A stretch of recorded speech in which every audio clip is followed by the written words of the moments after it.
Hi guys, my name's Seb Tudor. I'm the man on the Silver Mountain, and welcome back. Now today I want to talk about something that comes up more in conversation just with friends or with acquaintances rather than with coaching clients and things like that. But I feel like it kind of stands out to everybody, and that is that it's I'm a coach. I'm self-employed, and that in and of itself can be a very difficult thing. Finding clients especially can be incredibly difficult at times. Um, Especially during down seasons and things like that, where people aren't engaging with anyone within my industry so much because of the time of year, and it falls to pieces. Not falls to pieces, but people just aren't looking for your services at that time. Times like Christmas, for instance, where no one really wants to get their lives on track with a coach because they're in the middle of ruining their diet with huge amounts of food and whatever else. But then you've got the pickup again in the new year with people then looking to get their lives back on track or looking to make changes for the new year and all that kind of thing. So you've got that up and down. But lots of people, when talking about work, talking about business and that kind of thing, they always come to the point of going, well, you were in corporate jobs, you weren't doing too badly, you were climbing the ladder, what was it that made you decide to leave? And my reasons kind of come in kind of with a lot of the other average reasons that people give in various ways. But as a result, though, it got me this conversation that comes up again and again and again has kind of got me thinking. And so, I've got 12 reasons here that I've kind of put down from my own experience, which I'll probably talk about whilst I'm going through these, as well as a couple that kind of didn't relate to me directly, but that I have observed elsewhere, as being kind of the 12 signs that I would see anyway of it being time to just get out, to move on, to find a new job, to try a new thing, to branch out. And I realised that especially at the moment in the current economy that we live in and all that kind of thing, just going, oh, we'll find a new job, easier said than done. But again, it's a case of keeping track of who you are, what you're doing, where you want to go, and actually moving out to achieve it. So even if you don't just up and leave your job, actually like looking at ways that you could continue to move forward, looking at how you can use the skills that you have gained in that job to get a new one, following up with job agencies or going out and looking for another job whilst you're in that job at the moment, so that you've got something that you can move straight into after leaving that might be more in line with what you want and what you're looking for. And so the first off, and this is one that is kind of a big thing, and that is if you've received abuse, harassment, or if you have been witness to something illegal within the company that you are working with or relating to your employer, that's probably a good signal to get out. Sometimes, no matter what you do, you're going to find yourself in a tough situation where you are witness to something or someone is going to do something to you in a way that isn't great, and you can make your complaints and things like that. But the problem is, once you've made those complaints, even if that person gets punished to the full extent of whatever it is that they've done, or even if they're pushed out of the business, there's a good chance that you, as someone who has made the complaint, may also not feel comfortable there anymore either, and moving forward, as it were, could be difficult, considering that you have highlighted yourself as someone that will complain, that will stand up for yourself. And a lot of corporate structures don't like that very much. One of the last corporate jobs that I did, that I've talked about before, I was kind of hired in to help them with various problems as part of their management team, and one of the issues that they had was theft. So I set up a little thing whereby theft, I managed to track down to 2 or 3 people, like who were the people that were doing it, And then when one of them actually incriminated themselves and showed themselves up to be the individual in question, I took it to my boss. It was against this individual. This person shouldn't have been stealing in the first place. That's a crime. But then on top of that, it's against all kinds of various things that was in this individual's contract. I took it to my boss, and because of who it turned out to be, my boss just shrugged it off. I made complaints. I pushed it up the chain, and then I had the assistant manager for the place turn around to me and basically tell me not to rock the boat. The complaints fell on deaf ears. The place hadn't been audited in the whole time that the place had been open. The way that it was run was sloppy, and I, as a result of witnessing that illegal activity, tendered my resignation. And it was arguably fairly easy thing for me to do, considering what I'd witnessed there. But at the same time, it was still a case of going, well, even if I pushed and pushed and pushed against HR and reporting to the next manager up and the next manager up and the next manager up, all the way up the chain to the board of directors if needs be, that's a lot of time and a lot of effort for something that probably isn't going to change, and as far as I'm aware hasn't changed, even though most of the management team there has changed since I left. And so as a result, it's one of these situations where you can make your complaints, you can drive your way kind of into the heart of darkness, as it were, within these organizations, but there's a good chance that even for whatever amount of good you do, the culture, the way that the place is formed, the way that has been allowed in the first place, is then going to persist in some way. Might be a lesser way, but it's still going to be in a present kind of form. And so as a result, that's usually a time whereby moving on and finding somewhere else to go is a good idea. I've had conversations with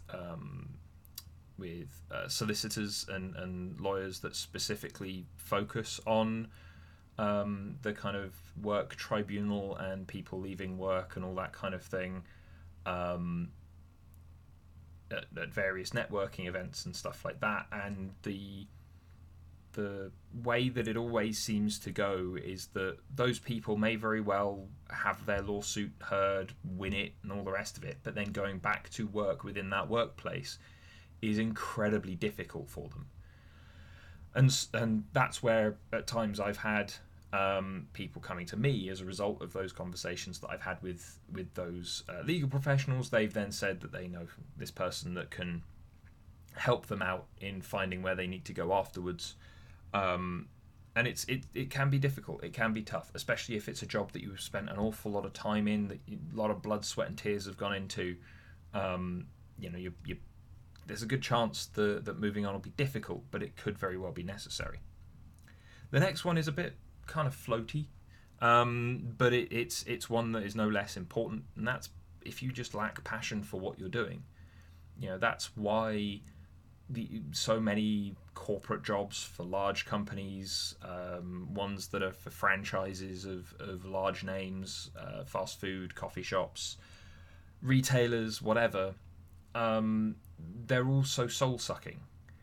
And the reason, you're not sacrificing your soul as a member of the floor staff, that's what management do, there's a whole ritual and everything. But when it comes to just being there day in, day out, if you don't have much passion or much care for what you're doing, you're not going to be doing yourself any favors or anybody else. And so if you really lack passion, if it's not something that you can even attempt to care about, if there's no drive behind you being there, then chances are you're probably better off using that as a stepping stone to find another job, the next place, rather than trying to set up for the long haul with something that you're not going to be able to manage all that well, something that you're not going to be able to feel your way through all that well, and come out at the end of the day still feeling motivated from it. Speaking of motivation, point 3, if you're miserable before you even get to work, good indicator that it's time to get out, because that means that it's wearing you down to the extent that you don't have the time to recharge, recuperate, and get back on track for the following day. there were a couple of times when I felt like this, where it was I was worn down, I was tired, I had done stupidly long numbers of days in a row, some of which were essentially illegal. But as a result, I would be miserable when when I was doing when I was in the place I'm thinking of, I was waking up stupidly early in the morning and working through to the afternoon, not late into the evening, granted, but it would still be a case of I'd wake up at whatever time in the morning, and I'd already feel absolutely miserable before I even got in the shower, before I even had breakfast, before I even started my way onto work. And that was, it was just a mix of various things. The fact that I would have to deal with certain people, that I'd have to deal with certain situations, certain customers, certain other things that were going on that weren't even really work related, but I just have to deal with them. The squabbles and the gossip and all the other stuff that really and truly I didn't feel had any place in the workplace, but which I was being drawn in to engage with because I was there and there was nowhere else I could be. It's draining. It leaves you feeling miserable outside of work as well as inside of work. Now, usually, personally, I've dealt with stress quite well. It's one of the things, in fact, that was mentioned in possibly the nicest reference letter that I ever got given by one of my previous managers, whereby they went, Seb just doesn't really seem to have much in the way of stress to deal with. He does it quite, he always manages to sort himself out in such a way that when he's out the other end, he seems completely unfazed by bad situations. But at the same time, that might be what's on the outside, but it definitely wasn't what was in the inside. And so, it breaks you down, and it causes the rest of your life outside of it to kind of degenerate. Like, if you're having those dreams about work where you go to sleep and then in your dream you wake up and you go to work and you work your shift and then you wake up again at the end of your shift, but this time it's real and you have to go and do it all again, but this time for real, that's demoralizing in and of itself, but also a good clue that maybe you've either been there too long or that you're kind of a little demotivated and stressed by the things that are going on at work. And then leading on from that, that kind of misery, that kind of sadness, that kind of upset, anger, stress, whatever it is that you're feeling, it'll tend to force you to be unhappy at work as well, because then it's not just a case of, oh, well, you've been able to get away, and as a result of getting away, you're now stuck in that space. Now you're stuck in that space within that space. And it all just adds up and it accumulates, and so kind of stress turns into negativity turns into unhappiness potentially turns into outbursts, either self-directed or directed out of the world. Either way, none of that's healthy. In which case, if you're seeing this stuff kind of mount up, find a way out. The next thing is, it kind of leads on from that, in regards to stress and stuff like that, and that is if it's affecting your health. If you're, in my case, I don't usually need a lot of sleep, but when I was already not sleeping very well and so on, as per the norm, and then there were times whilst I was working in certain places that it got so much worse, that's again another clue that maybe it's a good idea that you start looking for other things.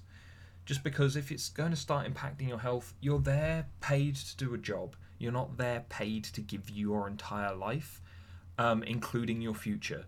And your health is possibly it's the thing that gives you the most in life.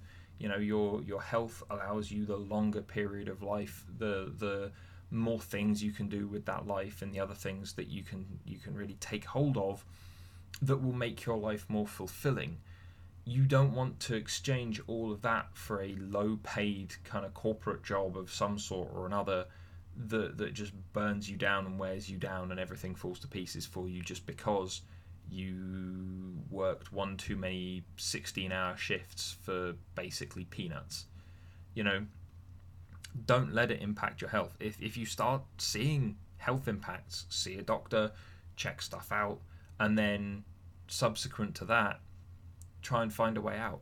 If needs be, talk to your manager about occupational health and reviews of in that vein, because at times there have been people that I've worked with who have suffered horribly from the jobs that they're doing, and they have been to doctors, but then they brought stuff into work and it's gone ignored because they didn't ask the right questions and they didn't ask the right kind of things to get those doors to open to them to maybe solve their situation, make their life at work easier.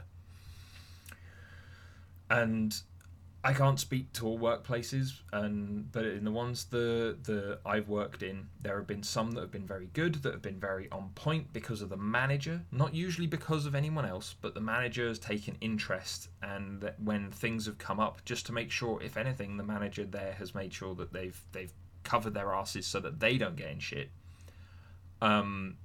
They will go out of their way to make sure that people are healthy and happy and safe at work.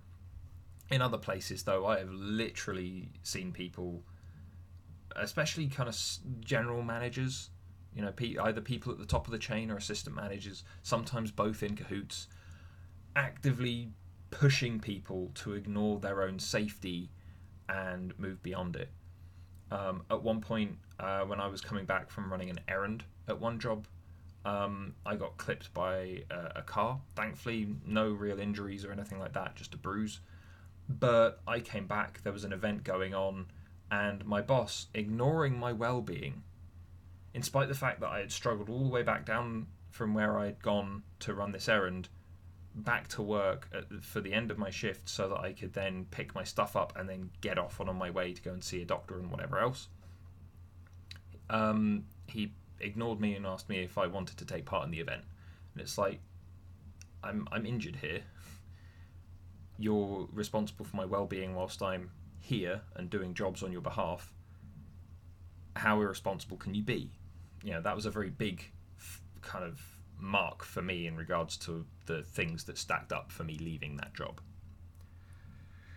The next thing is kind of more up in the air, and this is more kind of ethical and moral differences, because obviously there are some differences that you're going to have.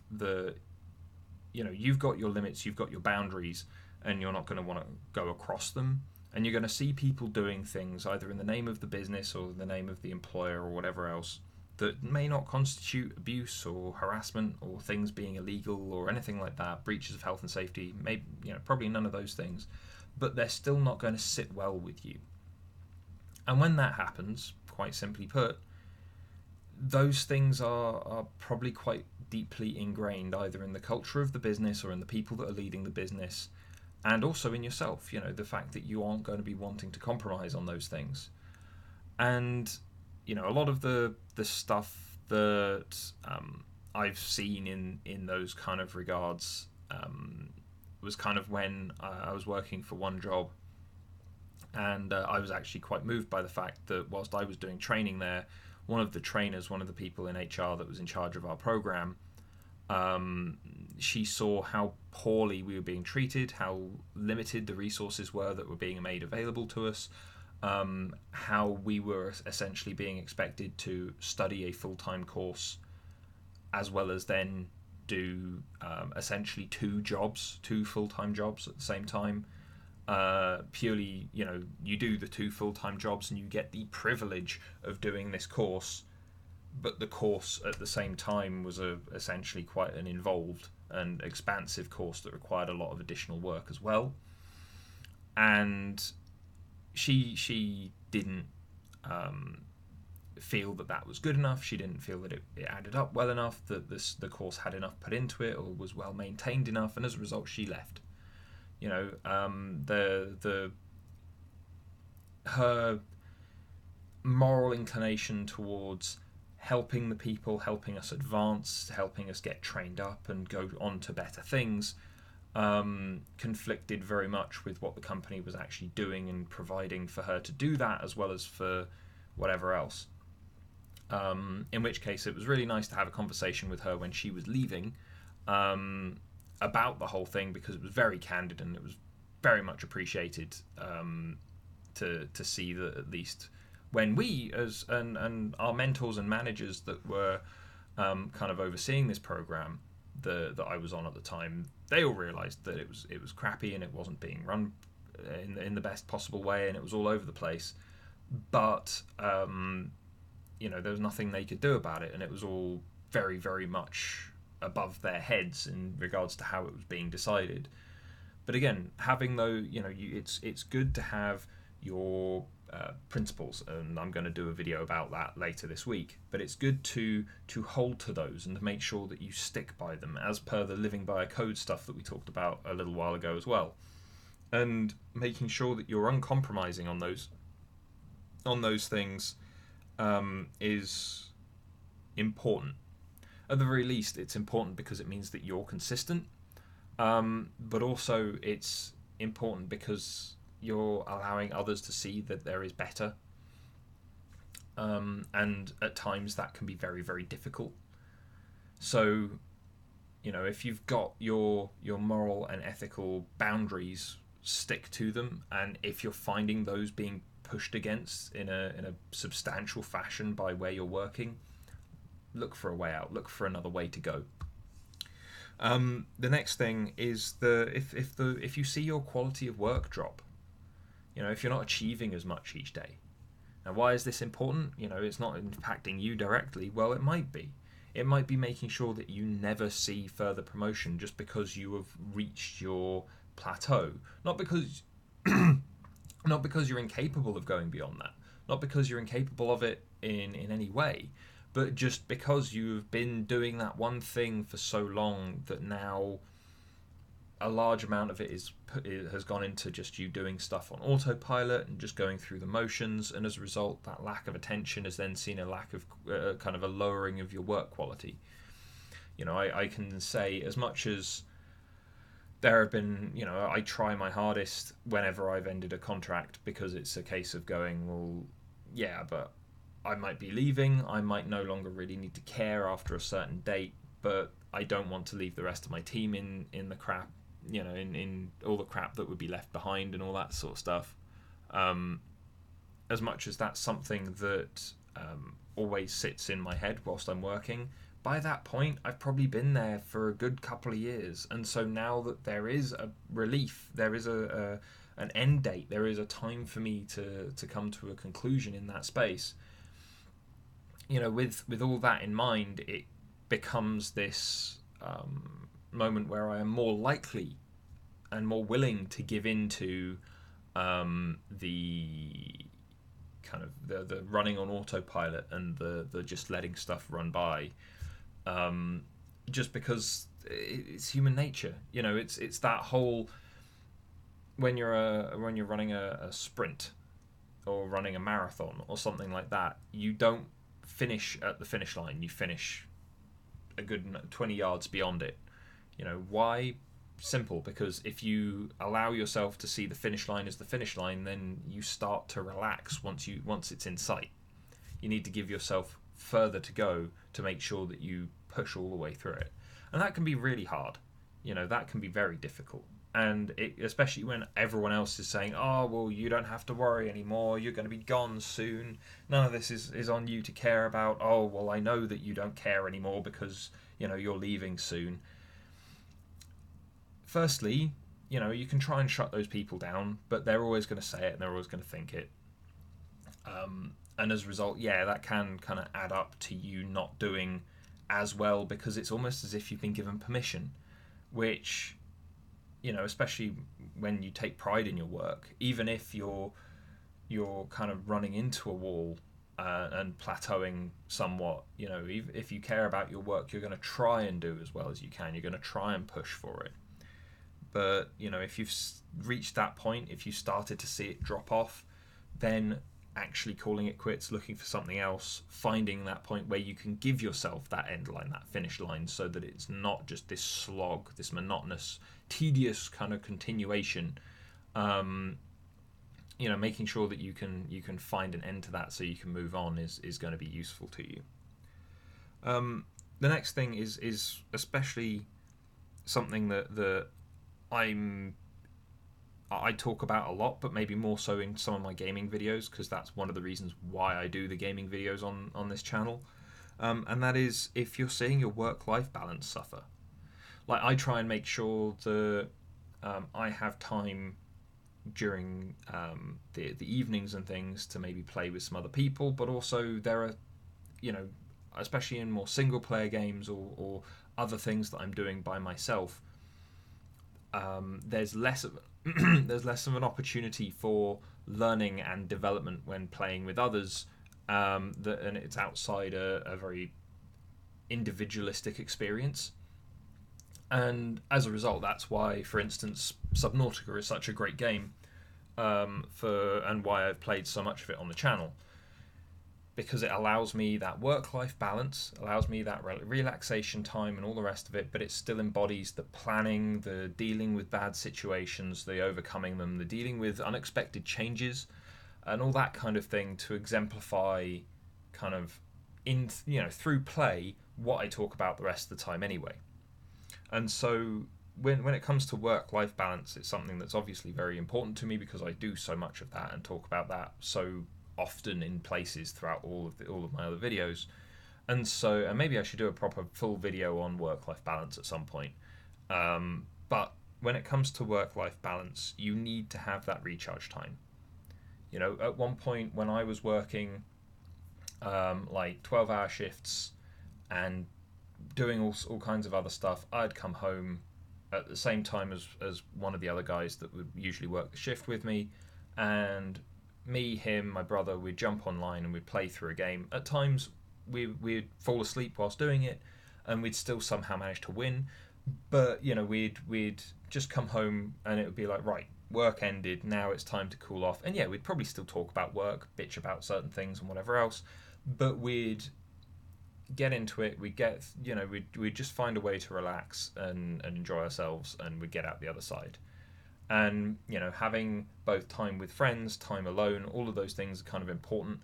And so, you know, making sure that you have that cut off, especially when if you're self-employed as well. You know, this is something to speak to the others like me who have gone off on their own and are trying their own thing. It's incredibly important to draw the line in the sand that you do not cross when it comes to when clients can contact you and when you're going to do work and when it's your time for you. Because if you let clients take advantage of the fact that you kind of will deal with them whenever they just throw something at you, no limits, no boundaries, when you start wanting time for yourself, when you're more established, when you want to settle down with a family, when you want to go off and do more things now that you've made more of a success of yourself, you're not going to have the time to do that, because people are always going to be treating you in the same way that you let them treat you at the beginning.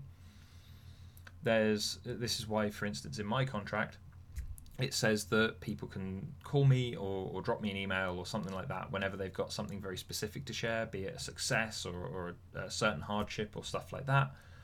But again, if it's outside of office hours, then my office hours, then there's a good chance the responses that you're going to get are going to be far more limited than otherwise. You know, and so it's one of those things that's made clear initially, but it's one of those things that needs to be enforced, needs to be made clear, and you need to stick to it yourself, and that's the important thing. But again, if you're seeing those kind of situations just kind of disappear or deteriorate, to the extent that you've got you basically only going home to eat and sleep, and then you're back in again. I've had times like that. It wears you down. You know, not even for someone as resilient as I have found myself to be in those situations, you're eventually going to get burned out. You know, you are going to need that time off. You're going to need to find something to occupy yourself outside of that, because otherwise you're going to start losing your mind. So again, if you're not having those opportunities to find stuff outside, or to kind of allow yourself a bit more balance between time for you and time for work, simply put, either find that time if you want to keep this job, or look for something else, because you need that time. Again, people at the number of people at the end of their lives that say, oh, I wish I had worked more, are very, very few. Most people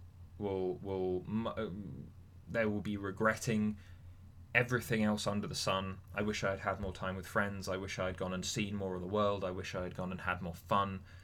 No, very few people are going to say, I wish I had worked more at the crappy job that I had. Yeah. Again, if you can do something that allows you to have both, then great. As I've tried to make with this YouTube channel as part of my business, has allowed me that balance in a way. But if you're not able to find that, if you're not able to do that, find a way to get out of there and find that balance point a bit better for yourself. Number 9 is if you're finding your skills ignored. Because if your skills are being ignored and if you're not being allowed to use the things that you have at your disposal, then they're going to kind of atrophy. You're going to start running into things where you used to just take them in your stride and be fine, and then just because of you haven't used those skills for a while, you're going to be rusty, you're going to miss things and whatever else. This is one of the reasons why I like doing like lore and analysis videos and things around games and around movies and around other things every so often as well, because it allows me, and the news as well, to be fair, but it allows me that extra time to practice with skills that I have that I maybe use slightly less in regards to just straight up coaching, but which are still important to what I do.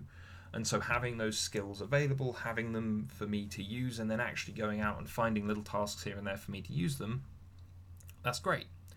One great example actually of where my skills weren't ignored was when I was working with one particular boss, and I was helping him with interviews, and he asked me my opinion. He asked me to basically profile and break down those people, and I was already doing my profiling, and I was already getting my coaching qualifications, so I was uniquely capable of looking into those people more so and asking pointed questions more so than some of the other people on the team.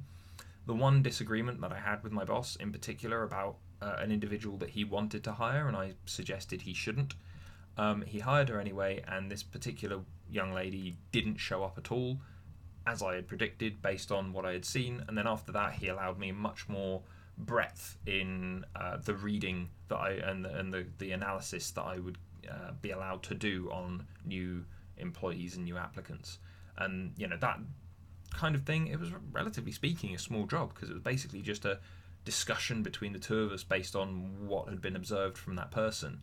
But it was something that I had some skills that were available to me. He could make use of them, even in a very small kind of niche way, and so he allowed me to do it. He was a good boss, and that's probably why I stayed in that job for a considerable amount of time. But if you're finding the opposite is true, where you have a lot to offer, where you've got skills in various areas that may not be used often but can still be used, and they're being actively ignored when you've made a point of going, look, they're here for use, that just shows you that you're no more than a cog in the machine, and that's the point at which you should probably be looking to move on. Now we're into the last 3. So number 10 is, and this happened to me certainly, if as a result of you being there, your duties have increased, but you're not getting pay that compensates for it. So at one point, I was told in one particular job that as much as I had jumped through all the hoops to get to management and so on and so forth, the only way that there weren't enough managers around to run stores. It was terrible. It was something that was fairly well known throughout the business, and yet they would second people like me who had been working their way up towards that to go and run those places, but they wouldn't just give us the jobs. And it was only, it must have been like 6 to 8 months of this going on, and it was only by the time that I was literally about to walk out the door and leave, when I had already made my plan, I'd developed myself, I'd done my stuff, and I was looking to just step straight on into my next thing as best I could. It was only then that ultimately what it came down to was they turned around to me and said, "Oh, well, now that you're actually leaving, we don't want to lose you. Here's a job offer to pacify you and try and keep you around." It's like, no, I'm good, thank you. It's been months of this going on, whereby there has been a lot of messing around and a lot of stupidity, and I'm now giving my notice. I've already made my plan. I'm already moving on, and so you just trying to keep a hook in me. As much as I've realised that the managers that actually offered me the job were genuinely nice guys, they genuinely valued me, and they genuinely wanted me to stick around to make their lives easier. And because just my skills would have been useful to them. Fine, I appreciate that very much. So they were good managers, the two of them that I spoke to about it. But overall, as part of the company, the reason why it had come up, the reason why all of these things had happened, and that it had been such a slow crawl through everything was just because the company used people.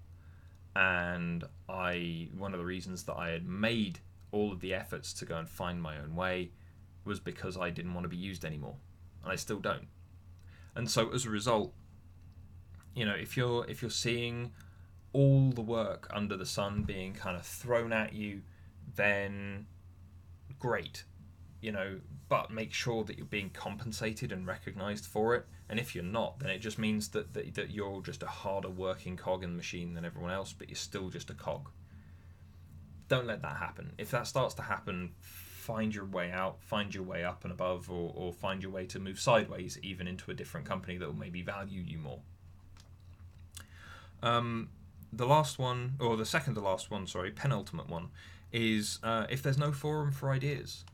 Everyone's got ideas. The best leaders will go to their teams and the people that they're working with, and they will ask for input. They will look for input. They will try and hunt it down and find it and pull it out and tease it out from wherever they can. And if that isn't happening, if your ideas that you could put forward, if there's no forum for them, no place to discuss them, no place to try and even put them across to your boss, or if you do and they just get ignored because that's just not what we do here, or whatever else, again, that's showing that you're there not as a person, but as just a part of something, a big machine, and it's something that, again, will wear you down. Not being listened to and being ignored in a lot of ways is just as taxing and just as tiring as half the other stressful stuff that we talked about already. If you have ideas to put forward, if you want to invest, if you want to be passionate, if you want to care, and yet you're being ignored and being shrugged off and being moved to one side, then again, that's probably a good indicator of you being in a place that really isn't going to do you any good, and that you probably be better off by moving out of. And then the last one, number 12, is if you're bored. And, lots of people get bored in jobs and don't leave them. And, for whatever reason, because the paycheck is a secure and stable thing that they can base their lives off, because they're ever hopeful or whatever else, being bored in a job, it causes everything else to deteriorate, especially if it's then also infringing all these other areas like work-life balance, or keeping you stressed and unhappy outside of work.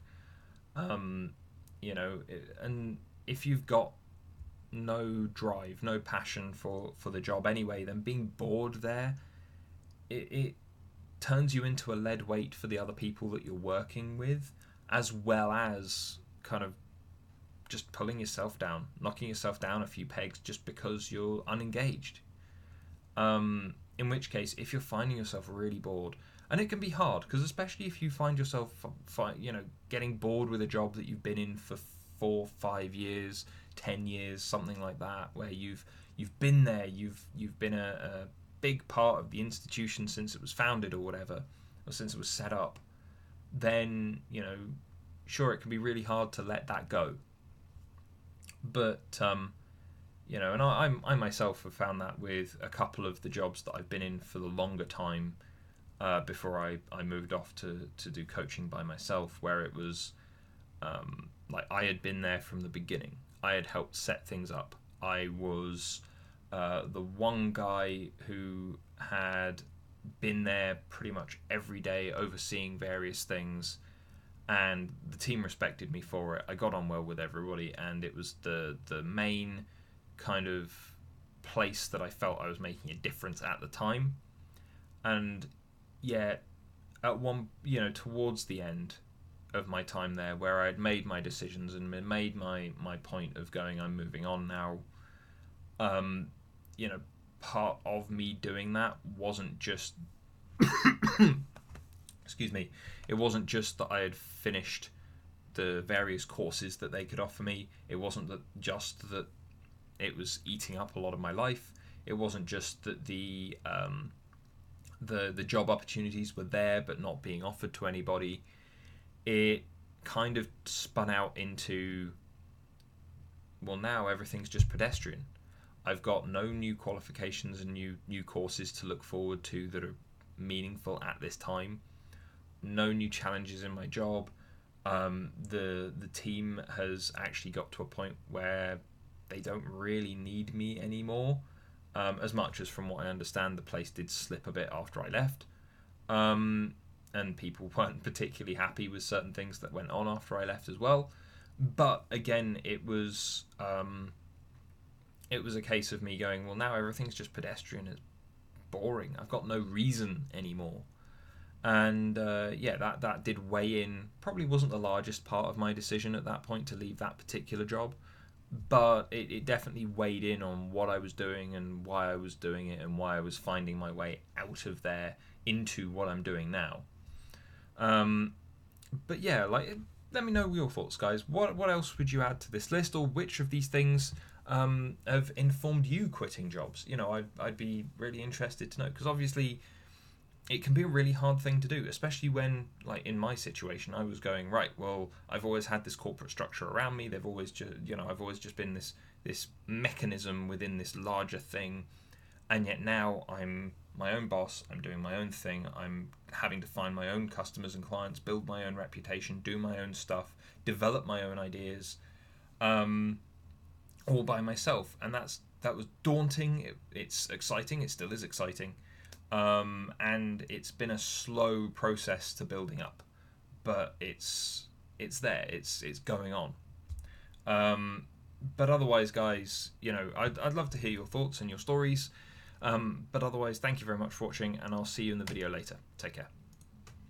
Thank you very much for watching, guys. If you enjoyed this video, then please drop us a like, share this video, and subscribe for more. And thank you very much for watching, and I'll see you in the video tomorrow. Take care.